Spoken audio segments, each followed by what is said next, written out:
Galaxy, the show in which we explore everything to do with space. Your host today is Adam McCain.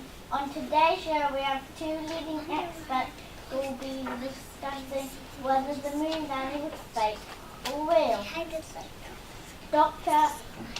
Abdullah James is an expert scientist who believes the moon landing definitely did happen. Please welcome him to the stage.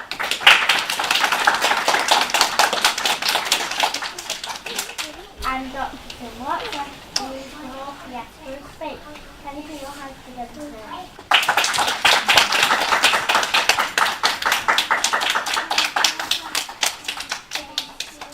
So, Dr. Abdullah James, do you believe the moon landing happened?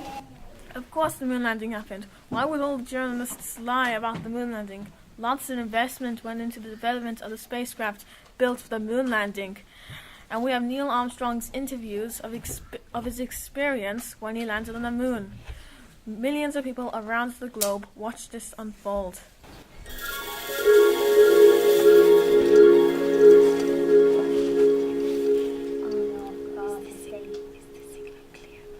Is the signal clear? Ground Control to Neil Armstrong. Your voice is crystal clear. Have you made your first step? Over. I've stepped onto land. One giant step for mankind. We've got the President on the line. He's going to say a few words. Go ahead, Mr. President. Hello, Neil and Buzz. I'm talking to you by telephone from the Oval Room at the White House. And this certainly has to be the most historic telephone call ever made. Because of what you have done, the heavens have become a part of man's world. And as you talk to us from the Sea of Tranquility, it inspires us to redouble our efforts to bring peace and tranquility to Earth. For one priceless moment in the whole history of man, all the people on this earth are truly one. One in their pride in what you have done, and one in our prayers that you will return safely to Earth. Thank you, Mr. President. So, Dr. Tim Watson, what's your take on the moon landing? First of all, have you seen the picture of Neil Armstrong next to the American flag? Doesn't it look like it's moving? I thought that space was still and there was no atmosphere on the moon. So how could this be real? That's interesting. How did the flag move? The video you see where the flag is moving is because the astronaut just placed it there, and the inertia from when they let it go kept it moving. Inertia? What's that? Let me explain. In simple terms, if we push a swing, the inertia will keep the swing moving backwards and forwards until eventually the air resistance makes the swing stop moving. In space, we don't have any air resistance, but the flag eventually stops moving because of the friction between the material and the flagpole.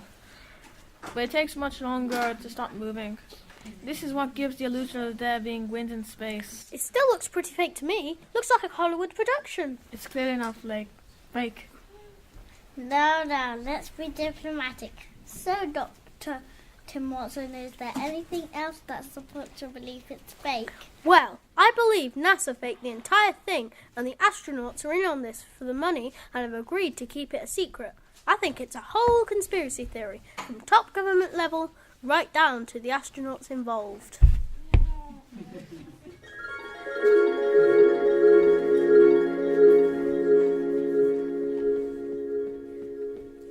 I had been working in NASA for years. After all these years of work and preparation, NASA decided to create a fake landing and make it look real because they knew they wouldn't be able to go into space as there's a radiation belt which prevents people and spacecraft from going through it. I was questioning myself whether I should be part of this, but I need the money to help my family and to pay for my son's operation. I knew lying was bad and could lead to the truth, but despite this I said yes. It was the day to perform this live. The rocket was ready and we only had a few moments to say goodbye.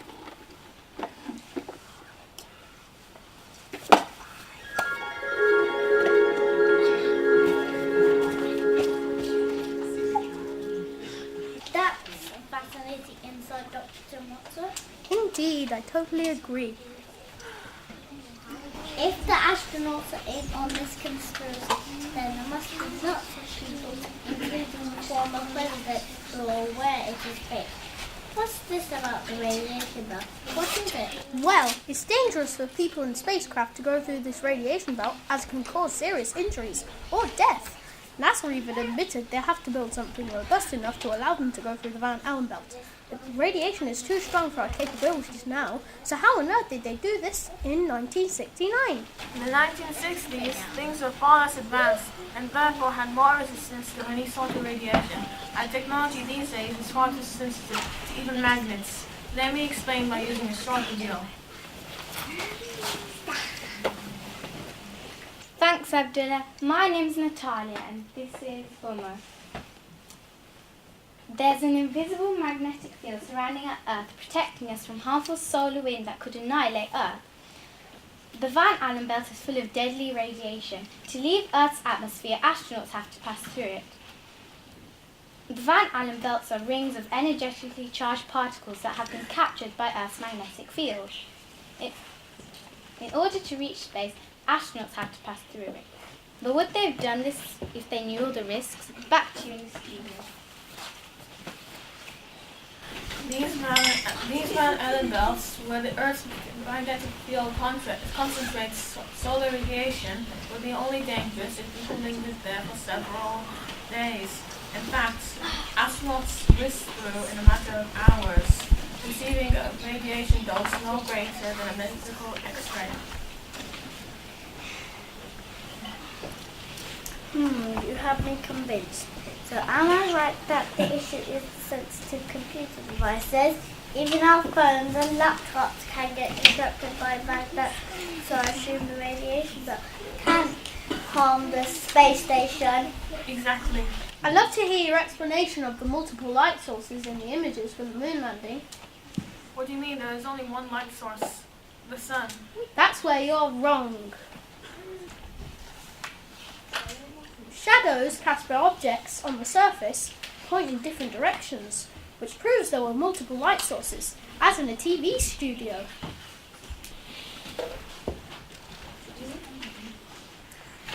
So now we're going to take a break from the moon landing and we're going to be talking about aliens. What? Now you think aliens are real? What kind of show is this? Well, Tim, I have some solid evidence for this that could completely change your mind about it. Dr. Abdullah raises a fair point. It has 8 tentacles, 3 hearts, its blood is blue, and its DNA does not match to anything else on Earth. Some theories say it might have travelled via a meteorite. If this theory is true, who knows how many aliens are amongst us? But that would mean there's life on other planets. We do not have solid proof of this. Just because something is different doesn't make it an alien. It comes from Earth and it will stay on Earth. This show has been very interesting indeed. However, I've got a question to ask that's been niggling at me. How much money was invested into Apollo 11? Good question. Approximately $25.4 billion was put into Apollo 11, and it wasn't just spent on spacecraft. Have you ever wondered how astronauts go to the toilet? They have to train for months. This costs money. What about the invention of space food? It's dried and its taste is activated by our saliva. Even the water in space is recycled from urine and sweat. All the science behind this costs billions. Oh my goodness, you don't really believe space water is a real thing, do you? The only thing NASA invested in was paying people to stay quiet. Journalists, astronauts, engineers, it's all one big lie. Even if it was real, it wouldn't taste the same as normal water. Let's put it to the test. We have 2 members of the audience who are going to come and sample space water and its real world equivalent. Let's see which one they think is space water.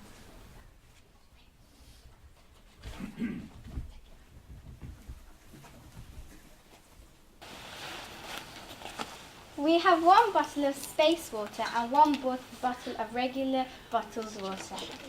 Who wants to guess which one is the space water?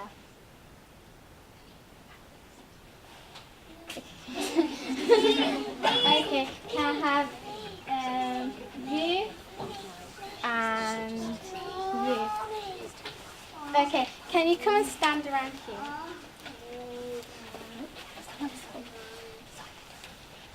What's your name? No. And what's your? Hello. Okay, so I'm going to put some blindfolds on. Just.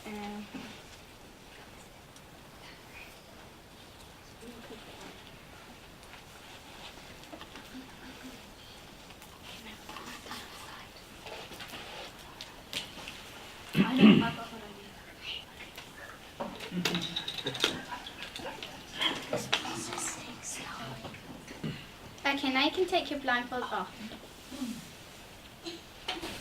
Okay, so we're going to put 2 cups in front of you. This is test number 1.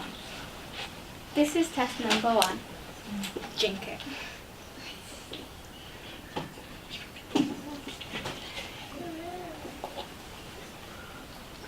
Okay, now test number 2.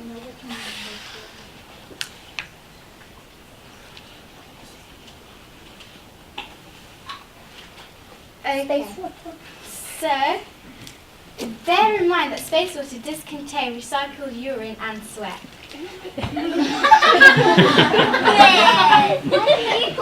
Which one did you think was space water? Honestly, I think they tasted like the same. I think The second one is the space water. Okay, the second one. So you were correct. That means that you drank some urine and sweat. Thank you for volunteering. You can now go back into the audience. Enjoy the rest of our show.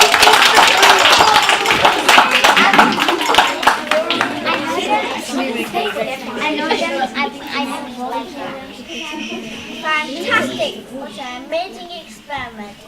Now it is down to you to decide if the moon landing was fake or real.